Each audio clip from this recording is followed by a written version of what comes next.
Shalom buat kita semua, buat Amang dan Inang, buat saudara-saudara semua dimanapun Anda berada. Saat ini saya Rini Simangunsong sedang bersama dengan Amang Pendeta CP Huta Galung MTH dan Amang Fikar Beni Christian Huta Barat STH. Nah, di sini kita bertiga akan ngobrol, akan berbicara mengenai ibadah online live streaming yang sudah kita laksanakan kurang lebih selama 1,5 bulan. Dan nanti kita juga akan membahas mengenai dampak COVID-19 khususnya di lingkungan gereja kita. Kita mulai ya. Shalom Amang. Shalom Rini. Amang Fikar, shalom. Sehat Amang? Sehat. Nah, yang pertama kita bahas mengenai live streaming. Kita kan udah melaksanakan ibadah live streaming itu 1,5 bulan. Kalau nggak salah itu mulai dari ibadah Jumat Agung. Betul kan Mang? April. Nah, sebelum ada pandemi ini pun kita belum pernah mengadakan ibadah online seperti ini. Nah, mungkin setelah kita melaksanakan ibadah online ini tentu ada banyak jemaat kita yang merasa ini tuh hikmatnya ada nggak sih ibadah online di rumah? Terus berkatnya itu nyampe nggak sih secara online gitu? Bisa kasih pendapatnya Bang? Makasih Rini. Jadi sebenarnya memang kita mengadakan ibadah live streaming karena situasi COVID-19. Namun puji Tuhan, kita harus bersyukur sebab live streaming yang kalau di Indonesia sudah tenar dia sejak tahun 2016. Namun bukan ibadah dari gereja, tetapi ada yang main bola, ada yang hiburan. Nah, jadi beberapa pelayanan live streaming ini saat ini lebih populer karena situasi COVID-19.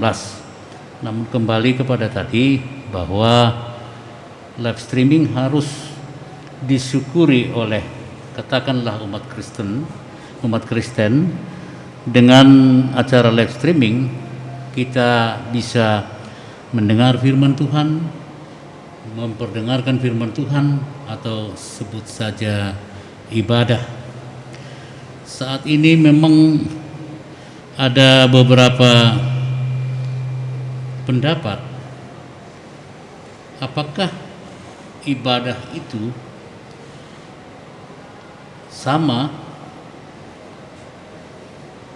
maknanya ketika dilakukan secara live streaming, artinya beberapa pelayan berada di gereja dan yang mengikuti ibadah secara umum justru di rumah-rumah. Nah, kalau kita memperdalam apakah memang sama manfaatnya beribadah di rumah dengan sistem online atau live streaming? Kalau pendapat saya memang ada perbedaan. Sudah pasti ibadah di rumah dengan sistem pertolongan live streaming dengan acara di gereja sebelum COVID-19 ini pasti ada beda, baik dari bentuk kehadiran ataupun sistem yang kita lakukan pasti berbeda. Dan memang kami menghimbau supaya perbedaan itu dimaklumi saja. Tetapi secara iman beribadah di gereja dengan beribadah warga kita di rumah-rumah sama sebenarnya. Sebab arti ibadah ini ibadah memang sudah dalam bahasa Indonesia ya, Tetapi ibadah ini asalnya dari kata Ibrani, Israel, abodah begitu. Abodah. Abud.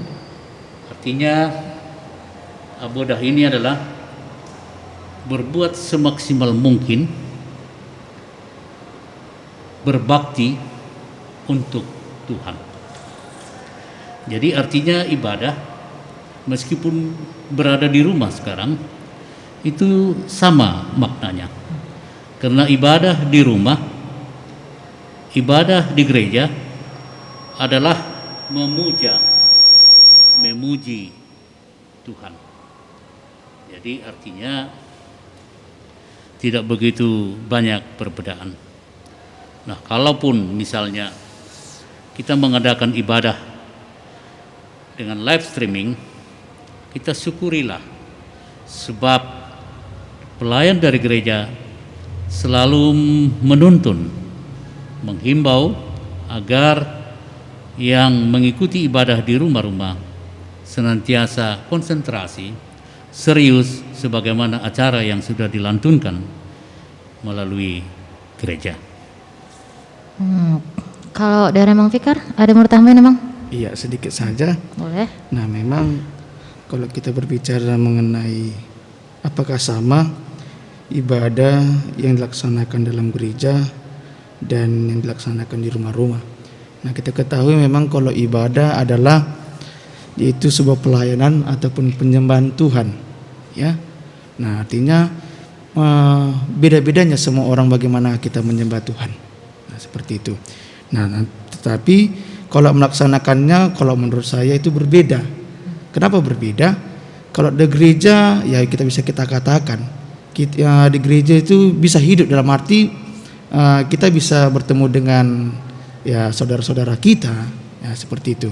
Jadi dihidup dia. Tetapi kalau di rumah, kalau menurut saya itu agak kurang seperti itu suasananya. Ya dalam arti kalau di rumah, ya kita bisa bertemu dengan orang tua, ya adik, kakak. Tetapi itulah yang menjadi kekurangan, ya dalam arti suasananya. Nah, tetapi kalau di gereja, ya di situ kita bisa bertemu, bersapa, ya bertemu dengan saudara-saudara kita, bertemu dengan teman-teman, ya. Jadi memang perbedaannya adalah suasananya memang, suasananya membuat. Tapi kalau arti dalam ibadahnya itu tergantung pribadi seseorang, ya. Nah, pribadi seseorang dalam arti bagaimana kita mengimani ibadah tersebut, seperti itu. Mungkin itulah Amang dan Kakak boleh saya tambahin.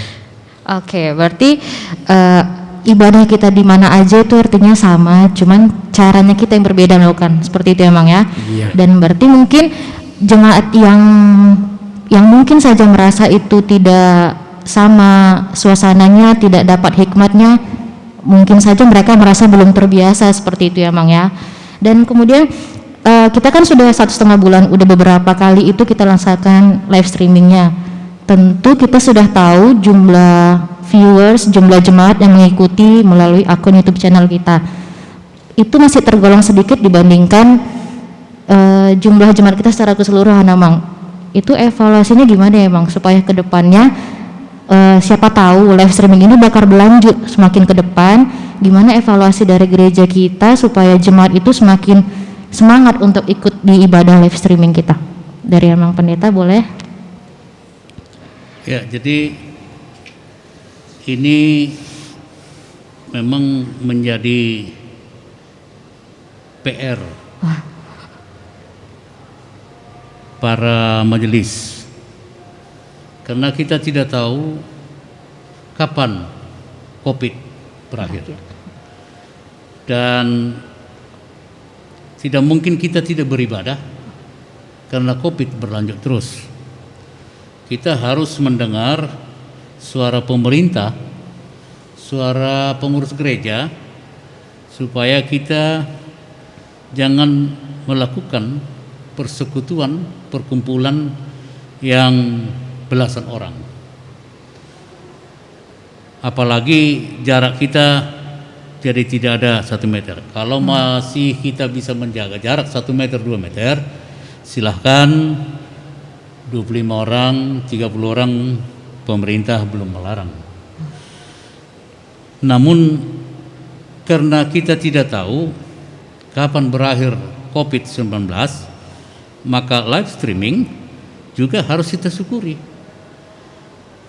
Bagaimana peralatan-peralatan live streaming ini yang diciptakan oleh pemuka penciptanya sekarang bisa kita manfaatkan melalui kehadiran alat-alat yang ada bagi kita, termasuk para teknikusnya yang sudah sangat memahami caranya. Nah, jadi kalaupun misalnya live streaming masih harus, pelayan-pelayan harus mengimbau para warga supaya bersabar, supaya tidak kecewa. Dan kita harus membahas secara teologis, apakah perbedaan beribadah di rumah dengan di gereja secara teologis ya. Kalau kita kembali ke Alkitab kita, tahun berapakah gereja dimulai? Nah, itu harus kembali kita kepada sejarah. Gereja termasuk dimulai setelah Perjanjian Baru. Kalau waktu masa Abraham, di manakah Abraham beribadah? Belum ada gereja, belum ada bait suci. Ketika Musa membawa orang Israel keluar dari tanah Mesir, mereka membangun yang namanya kemah suci kecil, dan itu hanya untuk beberapa tokoh-tokoh seperti Musa, Yosua, Harun, itu yang masuk ke kemah suci. Yang lainnya di halaman atau di rumah. Nah, memang setelah Raja Salomo membangun bait suci lebih kurang 40 tahun, berdirilah bait suci, rumah Tuhan disebut di Israel, barulah orang Israel beribadah di bait suci. Tetapi harus kita tahu sejarah juga. Ketika Nebukadnezar dari Babel menghancurkan bait suci yang di Yerusalem, kembali orang Israel beribadah di berbagai tempat. Jadi artinya kita tidak boleh kaku, karena kita harus berada di rumah sekarang beribadah dengan live streaming, disyukuri saja.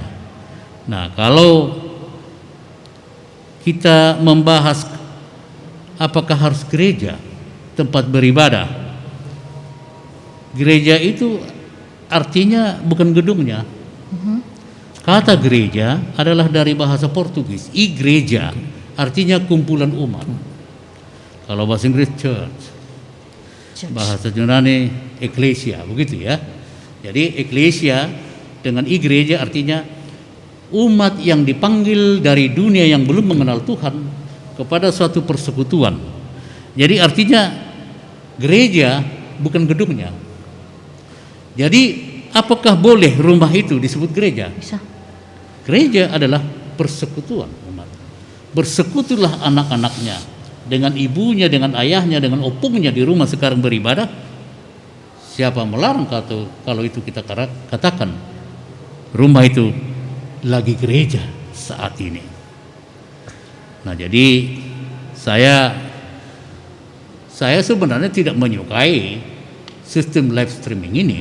Kalau boleh doa saya, maunya bulan 6 ini sudah selesai supaya kita beribadah kembali di gereja. Sama seperti dikatakan Fikar tadi, bahwa sebenarnya lebih hikmah di gereja daripada di rumah-rumah. Tetapi daripada tidak ibadah, ya harus ibadah. Jadi itulah cara gereja. Nah, gereja harus hadir untuk menuntun warga kita. Kalaupun di rumah kita beribadah dengan live streaming dari gereja, syukurilah. Kira-kira begitu. Ya, syukurilah. Gereja bukan gedungnya. Udah kayak lagu ya, Mang ya? Ya. Terus terakhir masalah ibadah online live streaming ini. Kan kalau misalnya kita ibadah di dalam gereja, ada nyanyi, foto, ada persembahan kor, kemudian ada tikting, Terus sementara kalau kita ibadah online-nya, kita hanya foto, nyanyi, doa pengakuan dosa, nyanyi pengakuan iman rasuli, nyanyi. Seperti kesannya monoton gitu kan Amang. Misalnya gitu kan ada ide gitu, ada misalnya jemaat yang menyampaikan, boleh nggak sih ada ditambahi di acara live streaming itu entah nyanyian solo atau rekaman dari kumpulan kurs seperti itu. Kira-kira itu bisa nggak Mang tata ibadahnya agak diubah sedikit gitu? Dari Mang Fikar boleh tambahin? Oke, jadi sedikit menambahi Kak ya. Jadi memang kalau menambahi boleh-boleh saja. Oh ya, ya. boleh-boleh saja. Memang kalau baiknya memang ya ibadah itu memang ya kita kan sudah mengetahui bagaimana peraturan susunan ibadah, ya kan? Ya kalau kita bisa lihat di Almanak GKPI. Dan memang kenapa di live streaming ini kita lihat tata ibadah kita ada yang kurang seperti itu. Ya itulah karena situasi Kak. Ya dalam arti ada yang mengatakan jemaat terlalu lama nanti. Kalau kita buat ini kita tambah ini, seperti itu. Apalagi kemarin katanya kalau terlalu lama kita terlalu lama tiap orang ngomong marjamita, paket kami nanti bisa habis. Itulah, itulah dulu jawaban itulah. Jadi memang itu yang menjadi apa dibilang masukan memang. Tetapi kalau menurut pribadi saya memang ya kalau tata ibadah itu memang sebenarnya tidak boleh dikurangi, harus pas dia sebenarnya. Tetapi memang karena situasi yang membuat kita seperti ini, ya puji Tuhan juga ya dalam arti tidak menyurutkan bagaimana sukacitanya kita dalam beribadah. Tetapi kalau menurut pribadi saya, ibadah itu sebenarnya tidak boleh dikurangi dan memang harus ada sesuai dia. Jadi memang sudah ada namanya itu etika di dalam tata ibadah. Nah, seperti itu dia. Jadi tidak boleh dikurangi. Dan yang harus kalau sudah itulah. Tetapi karena situasi yang membuat kita ya itu juga menjadi sukacita bagi kita. Nah, itulah menurut saya, Mang dan Kak. Oke, berarti gimana pun kondisinya tata acara yang mungkin dikatakan monoton, terus terlalu lama katanya gitu. Jadi apapun yang kita laksanakan di live streaming ini, kita patut bersyukur emang ya. Gimana pun itu. Nah, kita beralih ke tentang diakoni. Selain dampak COVID-19 ini kan kita mengadakan ibadah online di rumah. Kemudian gereja kita juga melaksanakan diakoni. Boleh sharing nggak, Mang? Diakoninya ini gereja itu mendapat bantuan dari para donatur dalam bentuk apa? Kemudian diberikan kepada jemaat yang menerima itu dalam bentuk apa? Gak usah sebut nama, Mang. Bentuknya saja. Ya. Oke. Jadi yang mau kita informasikan diakoni gereja kita ya, GKPI Perumnas LPTM Medan. Kita sudah 2 tahap membagi sumbangan kepada yang warga kita yang terdampak COVID-19. Artinya yang layak ditolong. Jadi tahap pertama ada 42 orang, 42 rumah tangga gitulah ya. Dananya ini 100% dari kas jemaat kita. Diperhitungkan kira-kira per orang uangnya 140.000 lah dengan membeli beras dan telur ya. Kemudian tahap kedua, puji Tuhan, untuk 74 orang, 74 rumah tangga, ternyata muncul donatur-donatur kita, sebagian besar dari warga kita sendiri. Ada yang kasih memberi uang, ada yang memberi beras, ada yang memberi Indomie dan lain sebagainya. Jadi sistem pembagian untuk tahap pertama dan kedua ada sedikit beda. Kalau yang pertama beras dan telur, yang kedua ini ada beras, ada telur, ada Indomie, ada sariwangi, ada minyak makan, ada gula, tetapi tetap dananya 140.000 per orang atau per rumah tangga. Oke. Tahap ketiga kita belum sampai, tapi sudah didaftar, sudah ada 85 orang yang didaftarkan penatua di sermon kita yang akan menerima. Semoga ada donatur kita dari dalam, dan perlu kami terangkan juga dari luar ada donatur kita. Salah seorang adalah anggota DPD, anggota MPR, Pendeta Dr. WTP Simarmata, yang sudah memberikan sumbangan ke gereja kita 35 karung beras.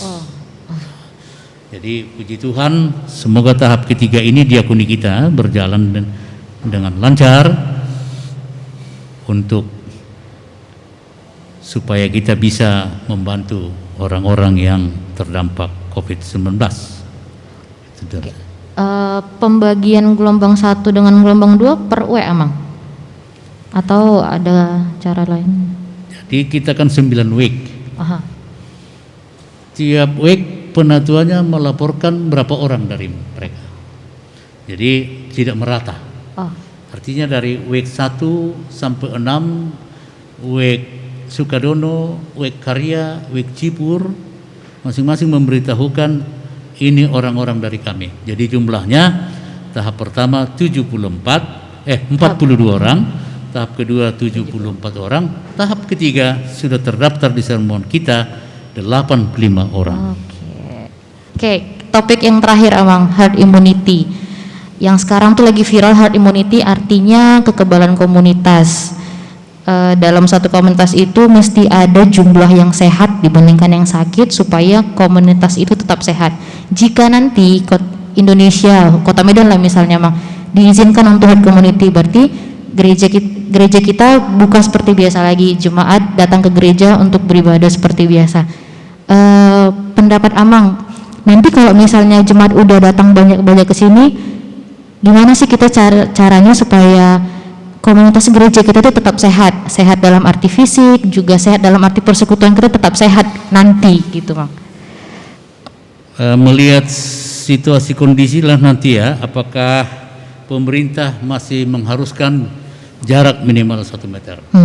Kalau pemerintah masih tetap dalam prinsip jaga jarak, berarti kita membatasi lah kira-kira berapa orang per week.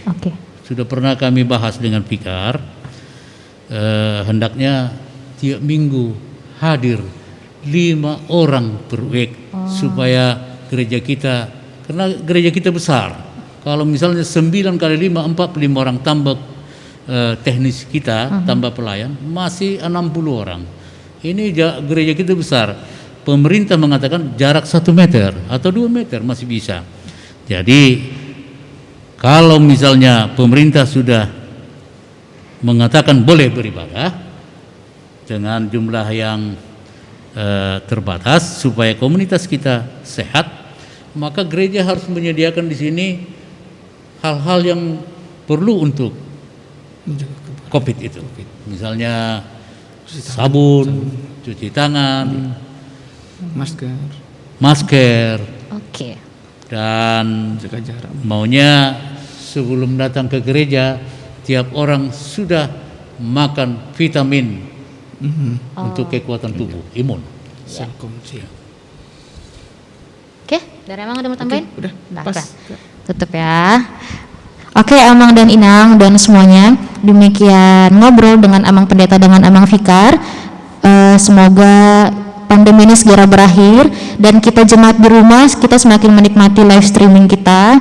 Semoga juga kedepannya kita semakin menikmati ibadah online live streaming ini, tidak bersungut-sungut lagi, melainkan semakin bersuka cita. Demikian cakap-cakap ngobrol hari ini. Saya Rini Simangunsong, Amang Pendeta CPH Galung, dan Amang Fikar Beni Kristian Tabarat pamit. Shalom.